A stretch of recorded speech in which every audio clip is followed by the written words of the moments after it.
Every day it's our privilege to come to you and spend some time with a little devotional thought. Well, actually, 4 devotional thoughts. One from Old Testament, New Testament, Psalms, and Proverbs. Our Old Testament devotional thought today comes from the separation of Esau out of the promised land. We find the story in Genesis chapter 36, beginning with verse 6.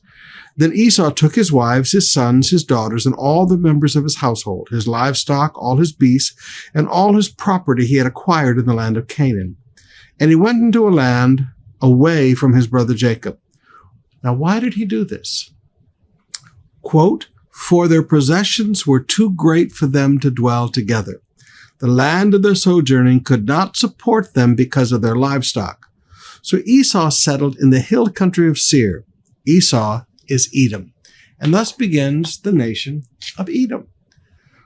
Now, the principle I want you to see here today is especially for those of you who are considering starting a business. You have to consider long-term resources when you choose a location. Let me say that again. You have to consider long-term availability of resources when you choose a location. Now, do you remember when Abraham and Lot had to separate in Genesis? They also had to support because they had too much livestock. Okay, they couldn't stay together any longer. So Abraham said, "Listen, no more quarreling between your herdsmen and my herdsmen. So you choose what you want." But the land could no longer keep them together. There weren't enough resources. Now, brothers and sisters, is the truth that you have to recognize. When we start a family business, we have to look around at the environment and ask ourselves the question, are there sufficient resources to accommodate success? Now, not just accommodate my start, but are there sufficient resources to accommodate my success? Are there sufficient people living in this area to support another water business? Are there sufficient customers in the area to support another canteen? Is there sufficient water supply necessary here for me to start a water business?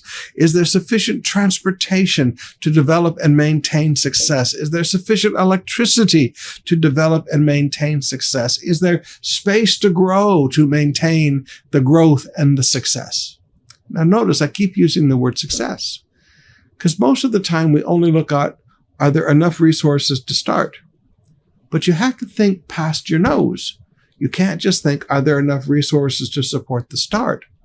Are there enough resources to support success? So sometimes you have to sit down and think, all right, if in 5 years this is my goal, are there enough resources, customers, water, electricity, space, water? Are there enough resources to support where I plan to be in 5 years? And if not, you need to choose a different location. Always consider availability of resources for your success.